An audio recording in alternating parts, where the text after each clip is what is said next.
Hai semua. Perkenalkan, nama aku Dina Nurjati dengan NIM 14204903. Perkenalkan, nama saya Karima dengan NIM 14204906. Perkenalkan, nama saya Novi Wulandari dengan NIM 14204909.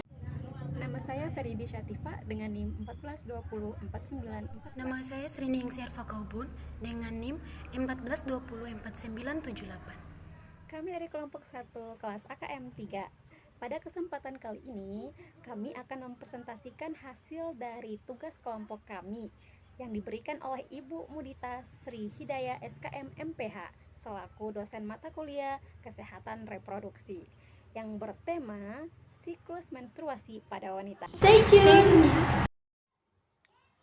Siklus menstruasi adalah perubahan dalam tubuh wanita, khususnya pada bagian organ reproduksi. Menstruasi terjadi ketika lapisan dinding rahim endometrium yang menebal luruh karena tidak adanya pembuahan sel telur. Siklus menstruasi pada tiap wanita berbeda-beda. Bisa terjadi antara 23 sampai 35 hari, namun rata-rata siklus menstruasi adalah 28 hari.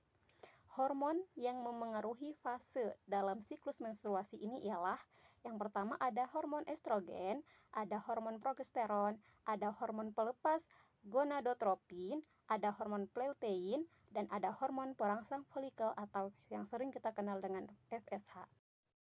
Berikut adalah fase-fase atau tahapan dalam siklus menstruasi. Fase yang pertama adalah menstruasi. Fase dalam siklus menstruasi yang pertama biasanya terjadi selama 3-7 hari. Pada masa ini, lapisan dinding rahim luruh menjadi darah menstruasi. Banyaknya darah yang keluar selama menstruasi ini berkisar sekitar 30-40 ml pada setiap siklusnya. Pada hari pertama hingga hari ketiga, darah menstruasi yang keluar akan lebih banyak. Pada saat ini biasanya wanita akan merasakan nyeri atau kram pada bagian panggul, kaki, dan punggung. Luruhnya lapisan dinding rahim disebabkan oleh penurunan kadar estrogen dan progesteron.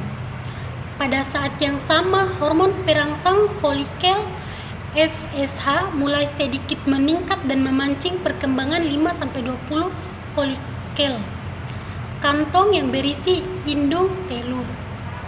Di dalam ovarium dari beberapa folikel yang berkembang, hanya ada satu folikel yang terus berkembang dan akan memproduksi estrogen selama masa menstruasi. Selama masa menstruasi inilah hormon estrogen akan berada pada tingkat yang rendah. Maka tak heran jika secara emosional Anda lebih mudah untuk marah ataupun tersinggung selama masa menstruasi. Oke, jadi pada fase yang kedua yaitu fase praovulasi dengan ovulasi. Pada fase praovulasi, lapisan dinding rahim yang sempat luruh akan mulai menebal kembali. Lapisan dinding rahim tersebut cukup tipis sehingga sperma dapat melewati lapisan ini dengan mudah dan bisa bertahan kurang lebih selama 3-5 hari. Proses penebalan rahim dipicu oleh peningkatan hormon. Fase ketiga. Nah, pada fase ketiga ini, premenstruasi, lapisan dinding rahim semakin menebal dikarenakan folikel telah pecah dan mengeluarkan sel telur. Kemudian membentuk korpus luteum. Nah, pada korpus luteum kemudian memproduksi progesteron yang membuat dinding rahim semakin menebal.